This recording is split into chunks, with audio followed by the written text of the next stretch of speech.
আজকে ঈদের দিন আমরা সবাই একত্র হতে পেরে অত্যন্ত আনন্দিত।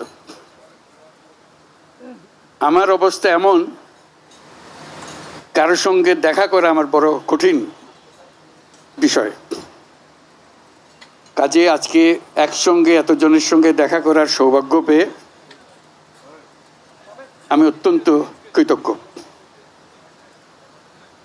আমরা আজকে ঈদের মহা উৎসব আমরা পালন করছি। ঈদের বাণীটাই হলো নিজেদের মধ্যে সমঝোতা, অতীতকে পেছনে রেখে সামনের দিকে এগিয়ে যাওয়া। সমাজে এরকম যে একটা দিন আমরা স্থির করতে পেরেছি, আমাদের ধর্ম আমাদেরকে দিয়েছে, এটাই আমাদের জন্য একটা মস্ত বড় আশীর্বাদ। একটা দিন, এবং সেটা যেমন তেমন দিন না, যেমন তেমন ভাবে দেখা করলে হয় না, কোলাকুলি করতে হয়। এটাই ধর্মের বিধান। আমরা কোলাকুলি করি, সবাইকে আপন করে নেই। আজকের দিনটা আপন করে নেওয়ার দিন। আমরা সেই বাণী আমাদের মনে ধারণ করে প্রত্যেকে যেন পরস্পরকে ধারণ করি। যত রকম দূরত্ব ছিল সেই দূরত্ব থেকে আমরা সরে আসতে পারি।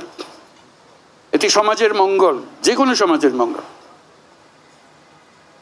সেই সমাজের মঙ্গল আমরা যেন আগ্রহ সহকারে নিজেদের মধ্যে আত্মস্থ করতে পারি। সেই জন্য এবারের ঈদ অত্যন্ত গুরুত্বপূর্ণ ঈদ, যাতে আমরা পরস্পরের কাছে আসি, পরস্পরের দূরত্ব থেকে আমরা সরে আসতে পারি, জাতিকে সমাজকে ঐক্যবদ্ধ করতে পারি। কারণ এই ঐক্যবদ্ধ হওয়াটা আমাদের জন্য, এই সমাজের জন্য বিশেষভাবে জরুরি। সেটা যেন আমরা অর্জন করতে পারি।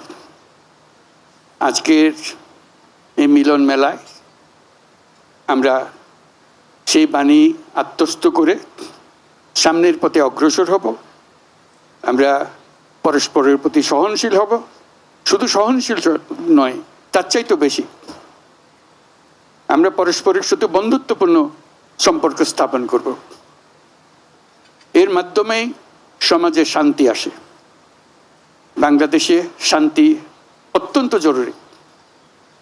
সে কথাটা যেন আমরা মনে রাখি, প্রতিদিন মনে রাখি। আজকের দিনটা আমরা প্রতিদিন স্মরণ করি। আমরা দেশে শান্তি চাই, যাতে মানুষ নিজ মনে নিজের আগ্রহে দিন চলতে পারে, কারো ভয়ে কোনো ভয়ে ভীত হয়ে তাকে চলতে না হয়।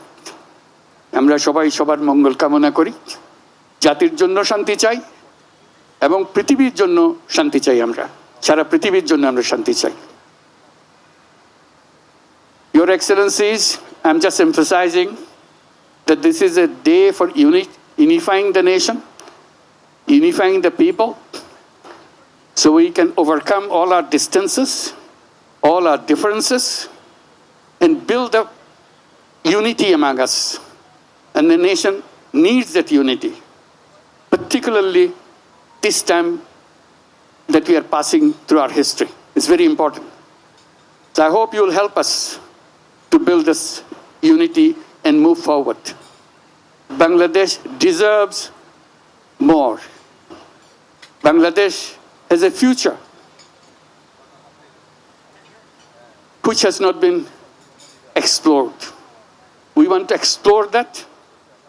We want to make that future come true. So that's where it begins, unifying the nation, building the nation to move forward. Let's do that. Thank you very much for your patience. Eid Mubarak again. Thank you.